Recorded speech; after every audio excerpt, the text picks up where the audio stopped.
visit LibriVox.org. Recording by Melissa. Les Misérables by Victor Hugo. Book 2. The Fall. Chapter 4. Details concerning the cheese dairies of Pontarlier.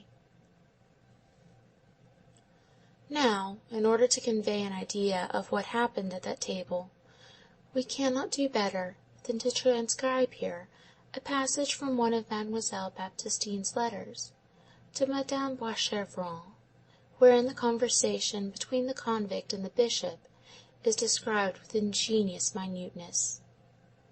This man paid no attention to any one. He ate with the voracity of a starving man. However, after supper he said, "Monsieur le Curé of the good God, all this is far too good for me, but I must say that the carters, who would not allow me to eat with them, keep a better table than you do." Between ourselves, the remark rather shocked me. My brother replied, "They are more fatigued than I."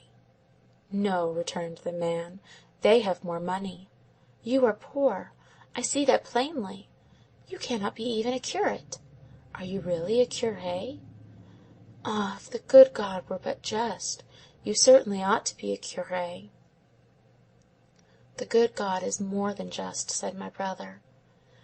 A moment later he added, "Monsieur Jean Valjean, is it to Pontarlier that you are going?" "With my road marked out for me." I think that is what the man said. Then he went on, "I must be on my way by daybreak to-morrow. Travelling is hard. If the nights are cold, the days are hot."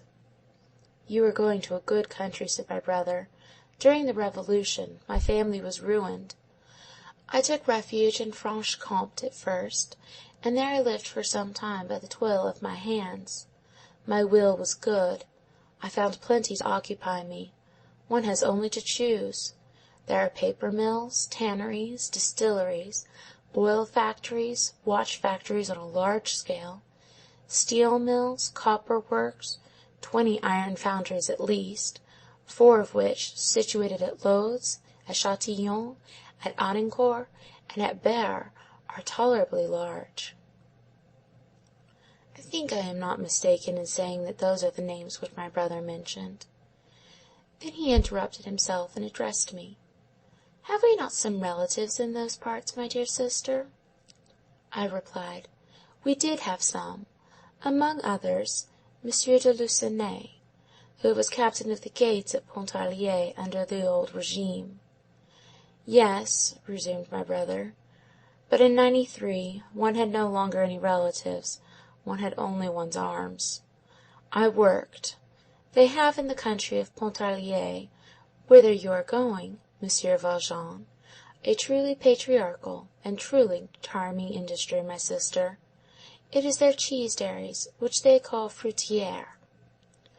Then my brother, while urging the man to eat, explained to him, with great minuteness, what these fruitières of Pontarlier were, that they were divided into 2 classes: the big barns which belong to the rich, and where there are 40 or 50 cows, which produce from 7,000 to 8,000 cheeses each summer, and the associated fruitières, which belong to the poor. These are the peasants of mid-mountain, who hold their cows in common and share the proceeds. They engage the services of cheesemaker, whom they call the grurin. The grurin receives the milk of the associates 3 times a day, and marks the quantity on a double tally. It is towards the end of April that the work of the cheese dairies begins. It is towards the middle of June that the cheesemakers drive their cows to the mountain. The man recovered his animation as he ate. My brother made him drink that good mauve wine, which he does not drink himself, because he says that wine is expensive. My brother imparted all these details with that easy gaiety of his with which you are acquainted, interspersing his words with graceful attentions to me. He recurred frequently to that comfortable trade of grurin, as though he wished the man to understand, without advising him directly and harshly, that this would afford him a refuge. One thing struck me. This man was what I have told you. Well, neither during supper, nor during the entire evening did my brother utter a single word, with the exception of a few words about Jesus when he entered, which could remind the man of what he was, nor of what my brother was. To all appearances, it was the occasion for preaching him a little sermon, and of impressing the bishop on the convict, so that a mark of the passage might remain behind. This might have appeared to any one else who had this unfortunate man in his hands, to afford a chance to nourish his soul as well as his body, and to bestow upon him some reproach, seasoned with moralizing and advice, or a little commiseration, with an exhortation to conduct himself better in the future. My brother did not even ask him from what country he came, nor what was his history, for in his history there was a fault, and my brother seemed to avoid everything which could remind him of it. To such a point did he carry it, that at one time, when my brother, who was speaking of the mountaineers of Pontarlier, who exercise a gentle labour near heaven, and who, he added, are happy because they are innocent, he stopped short, fearing lest in this remark there might have escaped him something which might wound the man. By dint of reflection, I think I have comprehended what was passing in my brother's heart.